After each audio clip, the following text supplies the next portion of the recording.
we are going to find the intensity of magnetic field, that means its magnitude and also its direction, and it is given by two scientists, Biot and Savart.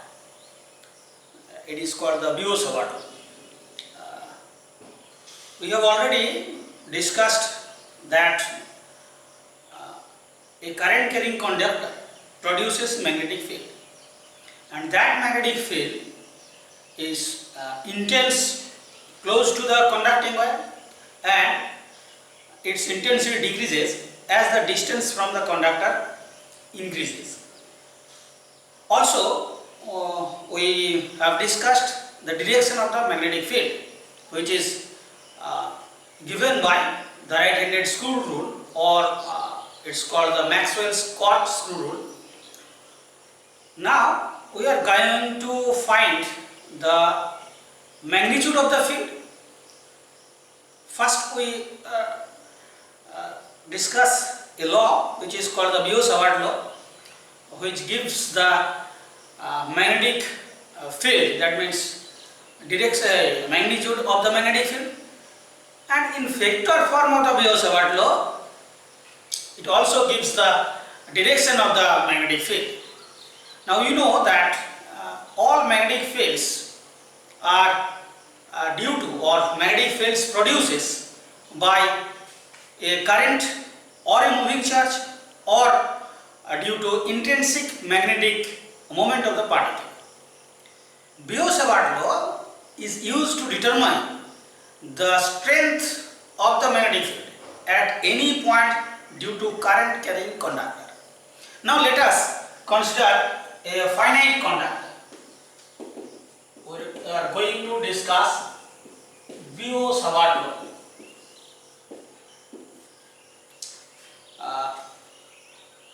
To state the law, let us consider a finite conductor. Let us say this is a finite conductor.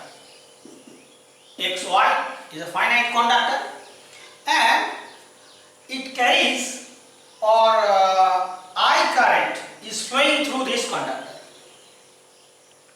Right? Now you are going to find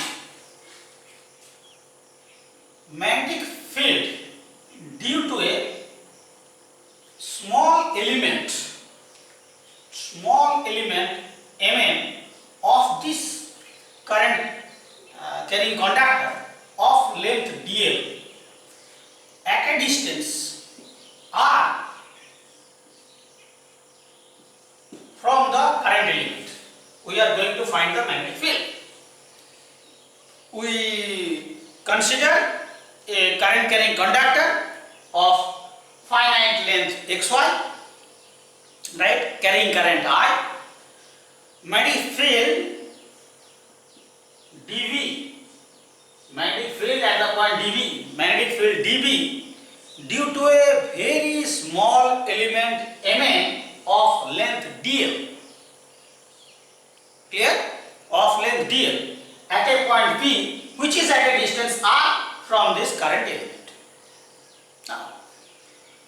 Now according to Biot Savart, this magnetic field due to this current element IDL is proportional to the current flowing through this current element. dV is proportional to length of the element. dB is proportional to the, or rather is inversely proportional to the square of the distance of the field point from the current element, and also it is proportional to the sine theta, where theta is the angle between dl and r. This is the direction of dl and this is direction of r. The angle between dl and r is theta, and dB is proportional to sine theta. Combining all these, we get dB is proportional to I dl sine theta divided by r square, or we can write dB is equal to k I dl sin theta divided by r square, where k is a proportionality constant. And in SI unit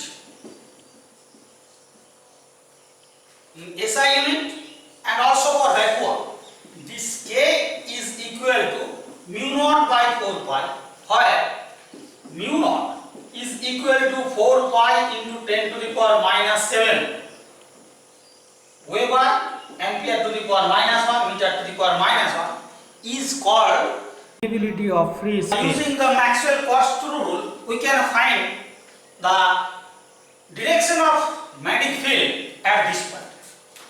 What is Maxwell-Coste rule? You have to rotate a right-handed screw in a direction that screw advances in the direction of the current.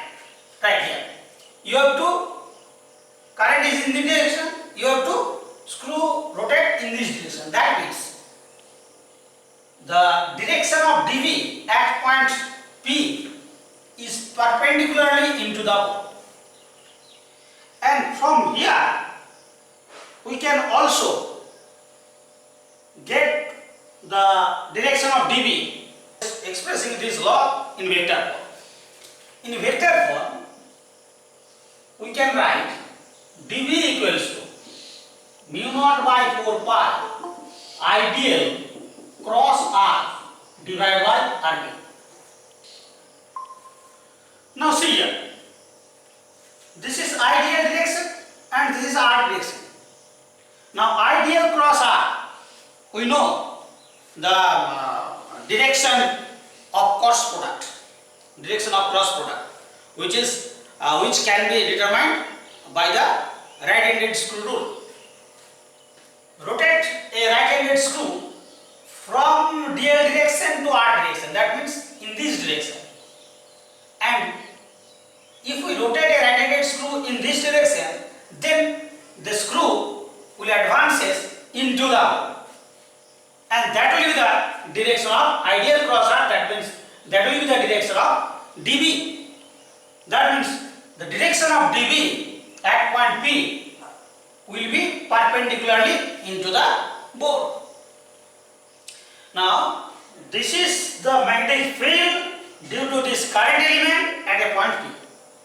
Now the resultant magnetic field at point P due to the whole conductor can be obtained by integrating dV over the whole conductor.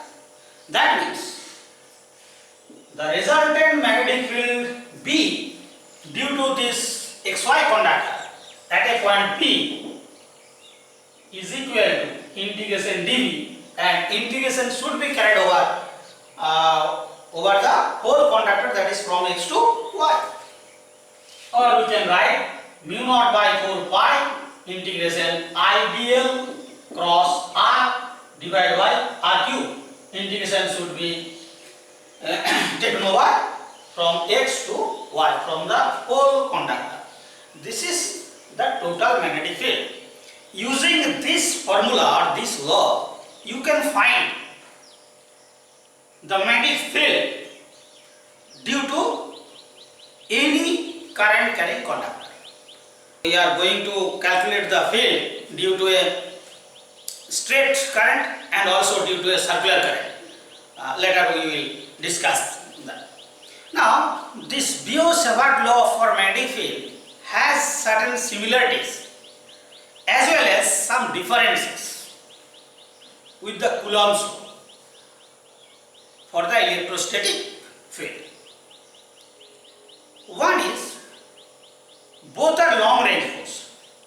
That means magnetic force or magnetic field due to a current carrying conductor is zero at infinite.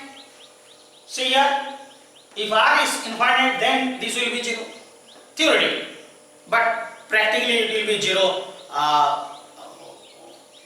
with some finite distance or in some finite distance, whatever may be the case. And also for Coulomb's law, we know that electrostatic field is zero at infinity.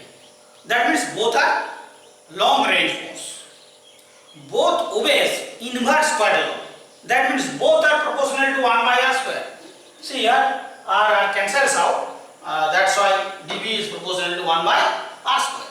That means it is inversely proportional to the square of the distance from the of the field point from the source. Right? These are the similarities. Electrostatic field is produced by charge, which is a scalar quantity, but magnetic field produces by current element, which is a vector quantity. The electrostatic field is along the displacement vector or along the displacement vector joining the source and the field point, along the displacement vector, right? But magnetic field is perpendicular to the plane, containing the displacement vector and the source, that is current element. See here, this is the current element and this is R, and it is perpendicular to the plane containing ideal and R. This is the main difference. And also in Coulomb's law or electrostatic field, there is no angle dependence, but in Biot Savart there is an angle dependence, right?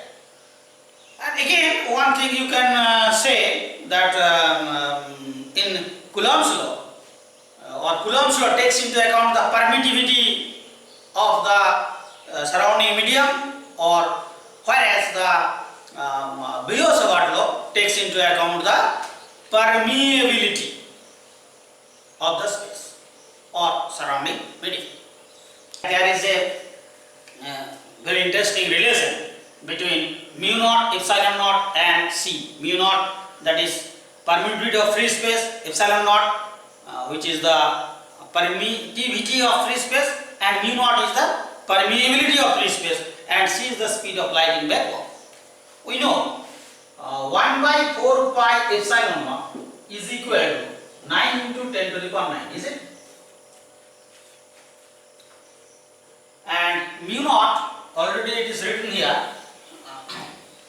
mu naught is the permeability, which is 4 pi into 10 to the power minus 7. Now from here we can write mu naught by 4 pi. Mu naught by 4 pi is equal to 10 to the power minus 7. Mu naught by 4 pi divided by 1 by 4 pi epsilon. Then what you get? We get mu naught by 4 pi. Mu naught by 4 pi is equal to 10 to the power minus 7, and this is equal to this, right? Or we may write mu naught by 4 pi into 4 pi epsilon naught by 1 is equal to 1 by 9 into 10 to the power 9 into 10 to the power 7. This is going to the denominator, and that's why it is plus. Now 4 pi cancels out. We get in the left hand side mu naught epsilon naught, and in the right hand side we get 9 into 10 to the power 16, which is equal to 3 into 10 to the power 8 whole square. That means 1 by c square. Or you may write C is equal to 1 by root over mu naught epsilon naught. This is a very important relation, and which also tells us that there is a relation between electricity and magnetism, and also the speed of light. That means light has some relation with the electricity and magnetism.